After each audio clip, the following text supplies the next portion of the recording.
Hello, my name is Joan Landis, and I'm really glad to be with you today. Today on the Smart Start part of the program, we want to talk about one of the factors that has been researched and found to be one of the easiest, fastest ways to feel better about ourselves and our lives. And that factor is called gratitude. All right, so gratitude, what is it? Gratitude is more than just writing a thank you note to your grandma. For me, there's 3 levels of gratitude. And one of the ways to kind of imagine it is that saying that says, don't forget to smell the roses, and that idea that says gratitude can be envisioned like a rose. Okay, so what does that mean? That means that the first task of increasing our gratitude is, number 1, just notice the darn roses, right? And so that means as we go through our lives and go through our days, to take some time and actually notice the good things that are around you. Sometimes if we don't have that mindset, if we don't look for the good things, we absolutely do not even see it, okay? One of my favorite little experiments is to have my clients look around my office, and I'll say, how many white things can you see?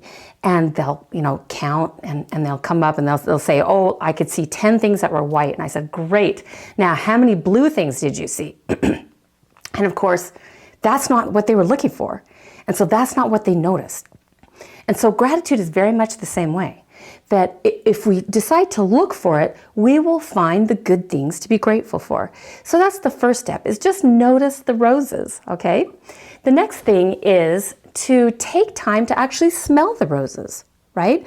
So not only do you notice them, but take a moment, be in the moment, and notice whatever good thing it is that you're trying to appreciate more. And so take time to smell it, really, literally. If it's a little kid that's with you, or one of your children, or a wonderful pan of brownies, or a wonderful dinner, or some roses that someone brought, or, even clean laundry coming out of the dryer, that when you take an opportunity to actually notice with your senses, so smell it, touch it, really observe carefully what that rose looks like, and the texture of it, and the smell, and the beauty of it. So that's the second level of gratitude, to take a moment to mindfully really appreciate it with your senses in the moment. And then number 3, if you think about a rose, it also has thorns. So the third level of gratitude, which is a higher level of gratitude, is where not only are we thankful for the roses, not only do we observe and notice and love and appreciate those things that those roses bring, but that we actually become thankful for the thorns. Now that's an interesting concept, isn't it? But when we can start learning to be grateful for even the prickly, tricky parts of life, wow, suddenly we can become very resilient, even to the thorns. And so what are thorns in our lives? Thorns are just anything that kind of bothers us at the outset, that normally we might complain about. Normally we might kind of, be negative about. But one of my favorite stories about finding and being grateful for the thorns comes from the true story of Corrie ten Boom from World War II. Perhaps you know her story. In case you don't, she and her father and her sister hid Jews in their home during World War II away from the Germans in Holland. And they were not Jewish, they were Christians, but they felt like it was their calling to protect these poor people. And so they hid them in their house for many, many, many months. And finally they were betrayed. And the whole family, the ten Boom family, was sent to the concentration camp with the Jewish people that they had hidden. So here they were in this concentration camp. It was an unjust imprisonment, wasn't it? And the conditions were absolutely horrible, of course. Never enough to eat, too many women to one bunk. You could never sleep well. You were always uncomfortable. Freezing cold. Of course, those barracks were so cold, and they never had enough food, never had enough warmth, never had enough wood for the one little stove in the barracks. It was very crowded conditions. And And the women were fighting. They were angry. They were of many different nationalities, and often they couldn't even understand each other. But they were fighting to survive, and the conditions were just desperate. Well, Corey had a sister named Betsy.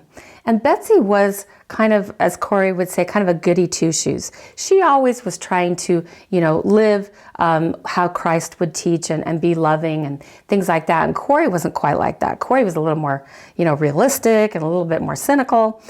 And so one day they were having scripture study in the barracks, and as they were having scripture study, they noticed that there was a verse that said, be grateful in all things. And Corey said to Betsy, "Oh, that can't be true. There's no way that we can be grateful for all things." And Betsy said, "That's what the scripture says." And Corey says, "There's no way that you can be thankful for everything in this concentration camp." And Betsy says, "Well, like what?" And Corey said, "You cannot be thankful for lice. There is no way you can be thankful for the body lice."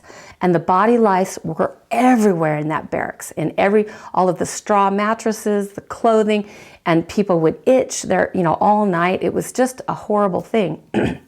And Corey said, "Betsy, there's no way that you can be thankful for lice." And lice were kind of like the thorn on the rose, right? And Betsy said, "No, I know there's a way to be thankful for it." And so, as days went by, she realized, it came to their awareness, that the guards would never enter the barracks of the women. And so inside the barracks at night, when things were calmed down, they could have their scripture study as a group and have some good feelings and unity and start to build comradeship with each other. And it was a good experience. And suddenly, Betsy said to Corey, "I know why I'm thankful for the lice." Corey said, "Why?"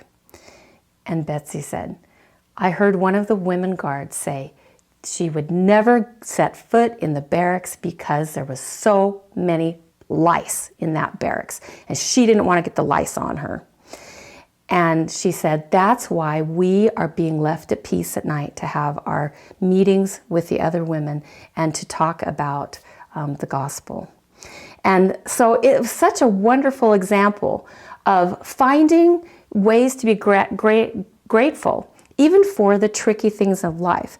And that ability to do that was one of the things that helped Corey be resilient, even in a concentration camp. Now, our lives have our challenges, right? They do. But I guarantee you, you are not in a concentration camp. You might feel like it, but you aren't. And so if these women could find resilience by finding gratitude for the thorns, that we can do that too. And it can give us great resilience in any situation that we find ourselves in. So I would like to challenge you for our little action item to be able to find 5 things every day